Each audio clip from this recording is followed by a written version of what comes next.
The ship that carried King Farouk of Egypt into exile in 1952 had done this exact job once before. 73 years earlier, it carried his own grandfather out of Egypt too, deposed for almost the same failure Farouk was about to repeat, spending a kingdom until there was nothing left to spend. July 26, 1952. 6 o'clock in the evening, Ras El Tin Palace, Alexandria. A man in a white admiral's dress uniform walks down a stone quay toward a waiting yacht, and 21 cannons fire into the evening air for a king who, in less than an hour, will not be one. His name is Farouk. He's 32 years old, and this walk down this quay is the last thing he will ever do as ruler of Egypt. Overhead, aircraft from his own Air Force fly past in a farewell salute he specifically requested. Below deck on the yacht called the Mahroussa, his wife, his infant son, and his 3 daughters are already waiting. Farouk does not say it out loud, but he knows exactly what this boat is. It carried his own grandfather, Khedive Ismail, into the exact same kind of exile in 1879. History does not usually repeat itself this precisely. This time, it used the same boat. So how does a king inherit not just a throne, but the exact shape of his own downfall? Farouk became king at 16 in February 1936, pulled out of Britain's Royal Military Academy so abruptly he never finished a single term. Egypt celebrated. Here, finally, was a tall, athletic teenager who looked nothing like the tired old men who had run the country under British protection for decades. He took obvious pride in one peculiarly boyish title alongside his crown, Chief Scout of Egypt. In his first years, he tried to earn it, pushing through land redistribution for poor farmers and the beginnings of a public healthcare system. What most people never learned is that the young Farouk actually meant it for a while.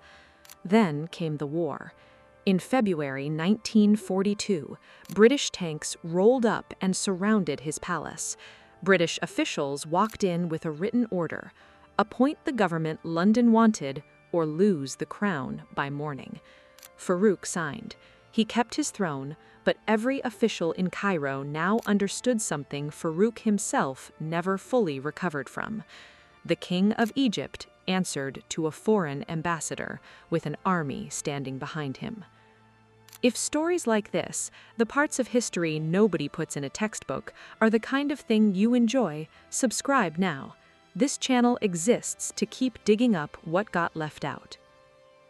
By his early 20s, Farouk controlled roughly $100 million, 5 palaces, 200 cars, 2 private yachts, and 30,000 hectares of farmland along the Nile.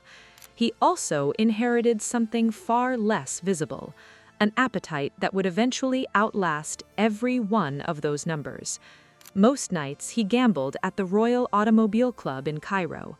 On trips to the French Riviera, he rented entire 30-room hotel suites and dropped more than $100,000 a week at the casino tables. Meanwhile, the farmers whose land fed that fortune worked fields they didn't own for wages that hadn't moved in a generation. The gap between the king's table and his country's table was already, quietly, becoming the whole story. But it would take a war Egypt lost and an army Farouk humiliated to turn that gap into a coup. In 1948, Egyptian soldiers went to war in Palestine and came home defeated. Junior officers wanted to know why.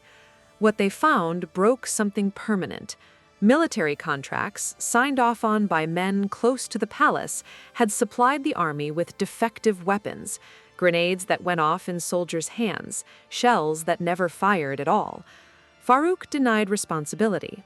The officers didn't believe him. A young colonel named Gamal Abdel Nasser began meeting in secret with other junior officers, including General Mohammed Naguib. They called themselves the Free Officers, and by early 1952, when Farouk tried to hand-pick the leadership of Cairo's own officers' club, his candidates lost the election outright, in his own army, to men he'd never suspected. He read it as a minor embarrassment. It was, in fact, the last vote he ever won. By July of that year, the free officers were no longer debating whether Farouk should stay. They were planning the exact night he would leave. He still had 3 days left as king. He spent them negotiating the terms of his own exit, like a man booking a holiday. On July 23, 1952, the free officers took control of Cairo in a single night, without firing on a single soldier loyal to the crown. 3 days later, they handed Farouk an ultimatum: abdicate by 6 o'clock that evening, or face what came next. Farouk negotiated like a man planning a farewell party, not surrendering a country. He asked for his abdication letter to be written on official palace stationery. He asked for a guard of honor at the gate. He asked for the 21-gun salute reserved for kings, not for men who used to be one. General Naguib granted almost every request, then escorted him personally down to the Mahroussa. As the ship pulled away from the quay, Naguib turned to him, visibly shaken, and said only that he wasn't personally responsible for what had happened. Farouk didn't answer him. He believed he was sailing away from his downfall. He was actually sailing straight toward 13 more years of it. Farouk settled first in Monaco, then mostly in Rome, under the protection of his friend Prince Rainier III, who granted him Monegasque citizenship in 1959, a year after Egypt's new government had stripped him of his own. In exile, the appetite that had once built casino debts now had nowhere left to go but his body. He climbed toward 300 pounds. Waiters at his favorite restaurants learned to bring second and third portions without being asked twice.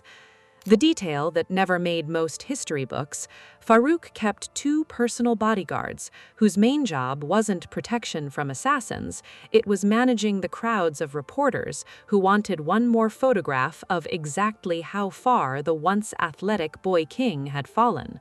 He was still, technically, a king to the handful of people around him. He was addressed with royal titles at dinner tables where he could no longer pay for anything with an actual currency of consequence.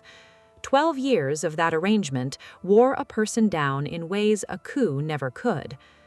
On the night of March 18, 1965, Farouk sat down for a midnight supper at the Ile-de-France restaurant on the outskirts of Rome, a favorite of his for years. He ordered oysters, roast lamb, cake, and fruit. Around 1:30 in the morning, halfway through an after-dinner cigar, he said he felt faint, clutched his throat, and collapsed face down onto the table. He was rushed to San Camillo Hospital and placed in an oxygen tent. He was pronounced dead within minutes. He was 45 years old. No official autopsy was ever performed, and for 60 years, some Egyptians have refused to believe it was simply his heart.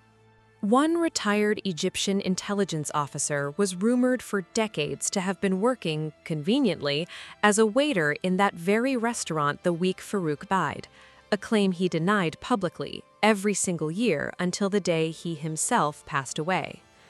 His roughly $3 million estate went mostly to his only son.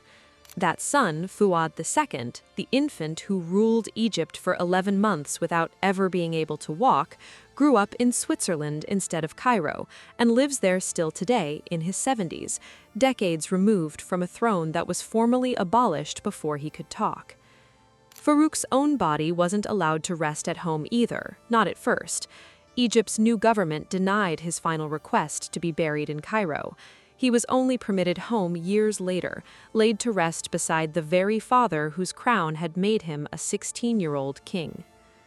The ship that carried him into exile went home too. Egypt's navy renamed the Mahroussa, gave it a new job training sailors, and kept it afloat. It's still there today, the oldest active superyacht in the world, having now carried 3 different rulers of the same dynasty into the exact same exile. Farouk spent his entire reign trying to prove he wasn't his grandfather's mistake happening all over again. In the end, he didn't just repeat it, he got on the same boat. Thanks for watching this video. If you like this video, let us know where you're watching from and at what time you are watching. It helps to subscribe to the channel to keep this channel alive. If you have a topic we need to cover, let it know.